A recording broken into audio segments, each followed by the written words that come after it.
As poet Kali Gibran once said, out of suffering have emerged the strongest souls. The strongest characters are seared with scars. And I cannot find a better quote that fits my favorite Mexican painter, Frida Kahlo. So throughout most of her life, she was just known as the famous wife of, or not the famous, she was known as just the wife of the famous painter and muralist Diego Rivera. Just a footnote, just a side character, never her own person. It was always about her husband. And it wasn't until after her death that people started realizing like things about her like that he had not known. So today I'm going to talk about a childhood illness and tragic accident that she had when she was older, her turbulent relationship with her famous husband, and how she became known as a feminist icon in Mexican history. So, Frida Kahlo was born in 1907 to a mestiza mother and a German father. But at the age of, so her struggles first began when at the age of 6 she was struck with polio. This left her with a deformed spine, and her right leg had shrunk, causing her to forever limp. And the contemporary Hispanic biography 2002 Mannheim talks about like how even though she had these physical setbacks, her father encouraged her to be physically active, to participate in masculine sports like swimming, soccer, boxing, and wrestling, and to not only be physically active but to pursue education. She grew to be an intellectual girl who was later accepted into the prestigious National Preparatory School in Mexico. And as Carol Courtney wrote in the Physical Therapy Journal in 2017, like out of 2,000 students, she was one of only 35 girls that had been admitted. During her time there, she met who would be her future husband, Diego Rivera. He had been commissioned by the school to paint a mural. And she was interested by his paintings, tried to start a relationship with him, but he had been on his second marriage and he rejected her. But he was intrigued by her paintings and encouraged her to continue that. But her dream was to become a doctor. So that's why she was studying medicine. But as Courtney later wrote, this dream would not come true because in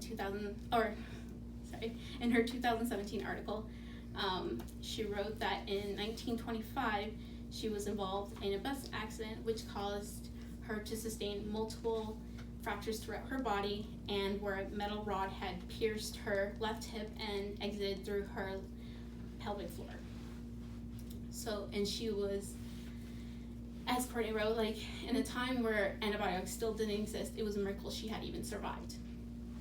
So she was bedridden for 3 months and full body cast, and the only thing she was able to move were her hands. And so, with nothing else to do, she started painting again. And she started to develop her own style and so in 1927, she met again with Diego Rivera. He was divorced, and so he became intrigued by her paintings and by her. And so they later married in 1929. But even though this had been her dream to start a relationship with him, it was not a happy marriage due to his multiple infidelities and to what would be a devastating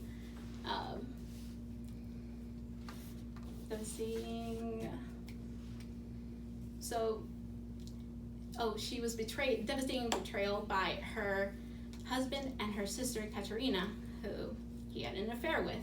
This caused her to divorce him the first time, but they later remarried again a year later. And even though, she always referred to him as her frog prince, the love of her life, it just wasn't the same after that betrayal. That not only was it just like a random person, it was her own sister. And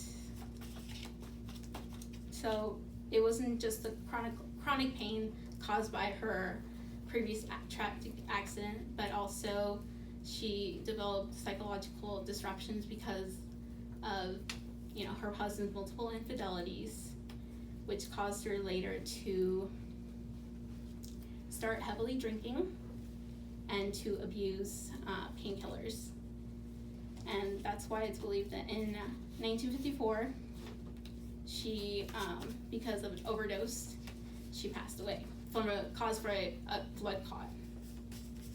As Schauder wrote in his book titled Frida Kahlo, which was published in 2015. So it wasn't until at least 30 years after her death that people started realizing that she was considered a feminist icon, a woman ahead of her time. Because even though at the time it was popular to use European clothing, she chose to stick with her Mexican culture, like her Mexican history culture, and she dressed like the indigenous, colorful clothing, indigenous clothing. And she was known for putting flowers in her hair, ribbons, and another thing was the fact that she let her eyebrow grow out, so she always, when her self-portraits, she always painted herself as with the unibrow and with a light mustache growing in. And in The Wire University, they published an article saying that this was a woman who felt confidence in herself. This was her way of saying, like, I like how I look, and you can deal with it. This is who I am. And she also, after her second marriage, she tried to be financially independent from her husband. She wanted to be her own person, which is why she did try to do exhibits later on in Europe or in Chicago, I believe. In New York she had two. So I hope that you guys learned that about a woman who, she struggled and had a lot of pain throughout her life, but instead of letting herself be broken by it early in her life, she decided to portray it through her paintings. And hope you guys look up her paintings, check them out.